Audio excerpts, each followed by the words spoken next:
আমি একটা নতুন রেসিপি করে আপনাদের দেখাবো ডিম দিয়ে সয়াবিনের তরকারি। এখানে আমি দুটো ডিম নিয়ে নিয়েছি, আর এখানে আমি সয়াবিন গরম জলে ভিজিয়ে জল ঝরিয়ে রেখে দিয়েছি। প্রথমে আমি ডিমটা সয়াবিনের মধ্যে এই যে দুটো ডিম আমি সয়াবিনের মধ্যে দিয়ে দিয়েছি। এবার দিয়ে দেব নুন, হলুদ গুঁড়ো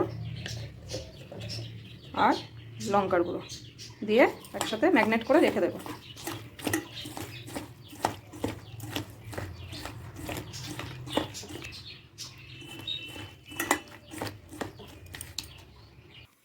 এবার ডিম সয়াবিনে দেওয়ার জন্য আমি আলুটা বুটো বুটো করে কেটে নিয়েছি।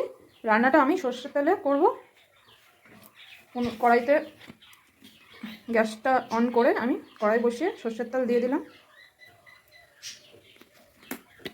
তেলটা গরম হয়ে গেলে আলুগুলো আমি প্রথমে লাল লাল করে ভেজে নেব। তেল গরম হয়ে গেছে, এবার আলুগুলো আমি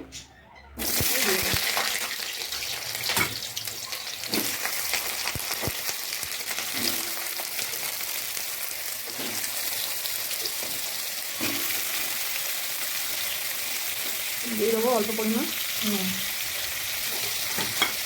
আলুটা আমি লাল লাল করে ভেজে নেব।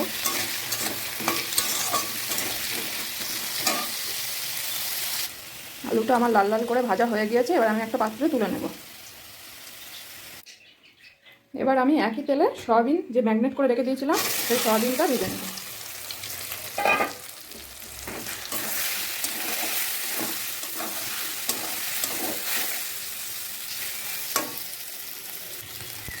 সয়াবিনটাও আমার লাল লাল করে ভাজা হয়ে গিয়েছে, এবার আমি একটা পাত্রে তুলে নেব।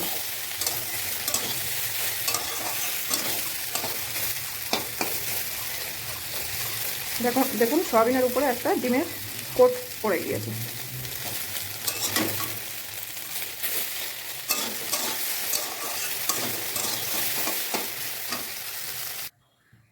এবার কড়াইতে দিয়ে দেবো সর্ষের তেল। তেলটা গরম হয়ে গেলে দিয়ে দেবো গোটা গরম মশলা,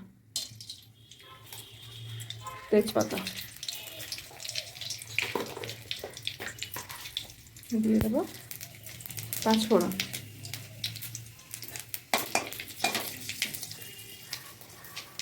একটা বড় সাইজের পেঁয়াজ কুচি,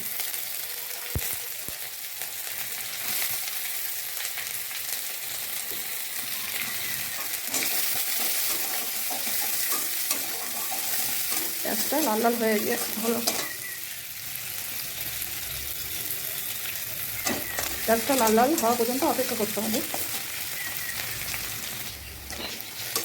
পেঁয়াজটা আমার লাল লাল হয়ে গিয়েছে, এবার দিয়ে দেবো 1 চামচ রসুন বাটা, দিয়ে দেবো 1 চামচ আদা কাঁচা লঙ্কা বাটা,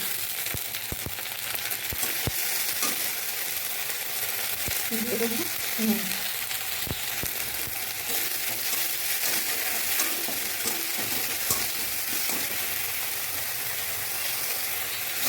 চিকেনে টমেটো,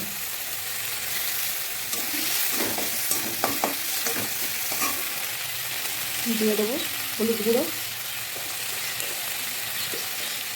লাল লঙ্কার গুঁড়ো দিয়ে ভালো করে মশলাটা আমি কষিয়ে নেব। মশলাটা কষানো আমার হয়ে গেছে, দেখুন বন্ধুরা কি সুন্দর কালার এসছে। এবার আমি দিয়ে দেবো ভেজে রাখা সয়াবিন আলু, দিয়ে ভালো করে 5 মিনিট কষে নেব। আপনারা এইভাবে বাড়িতে রান্না করে দেখবেন কেমন লাগে, মাংসকে হার মানিয়ে দেবে। 5 মিনিট আমি কষিয়ে নেব। দেখুন বন্ধুরা 5 মিনিট আমার কষানো হয়ে গিয়েছে, এবার আমি এতে পরিমাণ মতো জল দিয়ে দেবো। এখানে আমি প্যানে গরম জল করে রেখে দিয়েছি, পরিমাণ মতো জল দিয়ে আমি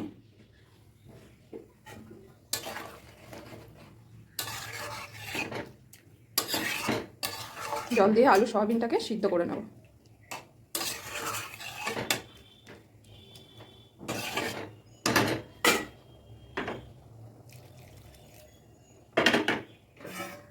দিয়ে 5-7 মিনিটের জন্য চাপা দিয়ে রেখে দেবো।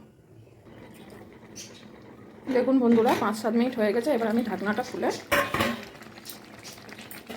যে পরিমাণে জল দিয়েছিলাম তার থেকে কমে গিয়ে মাখা মাখা হয়ে গিয়েছে। আলুগুলো সেদ্ধ হয়ে গিয়েছে। সবশেষে আমি দিয়ে দেবো এখানে 1 চামচ ঘি আর গরম মশলা।